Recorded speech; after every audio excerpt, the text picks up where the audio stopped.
আসসালামু আলাইকুম। সানজানা কিচেনে সবাইকে স্বাগতম। প্রিয় বন্ধুরা, সবাই কেমন আছো? চলে এসেছি প্রতিদিনের মতো আবারও আরেকটি মজাদার রেসিপি নিয়ে। ছোট চিংড়ি মাছ দিয়ে পুঁই শাক রান্না করার সহজ একটা রেসিপি তোমাদেরকে আজকে দেখাবো। তো চলো কথা না বাড়িয়ে রেসিপিটি শেয়ার করে দেই। আমি এইখানে পুঁই শাকের পাতাগুলোকে এইরকমভাবে টুকরো টুকরো করে কেটে ধুয়ে পানিটা ঝরিয়ে রেখেছি। আর এই দিকে নিয়েছি পুঁই শাকের ডাঁটা আর 2টা আলু কেটে এরকম টুকরো করে আলাদা করে রেখেছি। আর এই দিকে নিয়েছি ছোট চিংড়ি মাছ, এটাকে ভালো করে পরিষ্কার করে নিয়েছি। এখন কড়াইটা চুলাইতে বসিয়ে দিয়েছি। এর মধ্যে দিয়ে দিয়েছি তেল। তেলটা গরম হয়ে গেছে। দিয়ে দিলাম অল্প কয়টা গোটা জিরা আর দিয়ে দিলাম 2টা শুকনো মরিচ দিয়ে একটু ভেজে নেব। তো আমার ভিডিওটা যদি তোমাদের ভালো লেগে থাকে প্লিজ লাইক কমেন্ট শেয়ার করে দিও।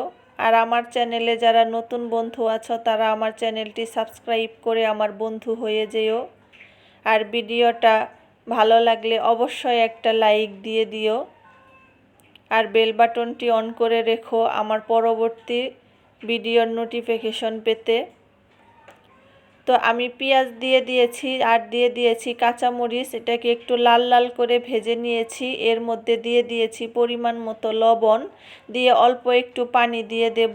দিয়ে এক এক করে সব মশলাগুলো দিয়ে মশলাটা ভালো করে কষিয়ে নেব।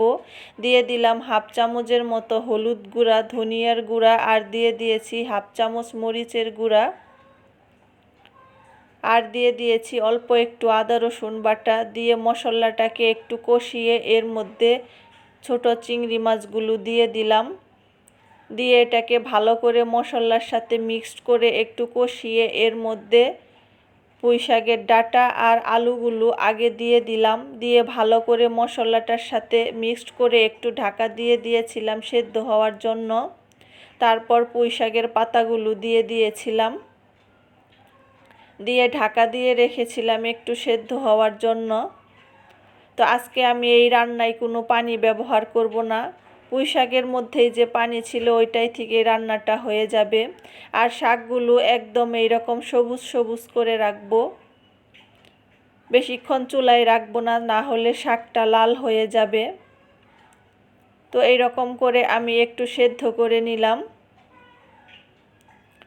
তো দেখো বন্ধুরা, এটা আমার প্রায় হয়ে গেছে। এখন নামিয়ে ফেলবো। একদম কম মশলা দিয়ে সিম্পলভাবে রান্না করেছি। তো আমার রান্নাটা হয়ে গেছে। তোমরা এইভাবে বাসায় ট্রাই করো। তা সেই পর্যন্তই, ভালো থেকো সবাই। আল্লাহ হাফেজ।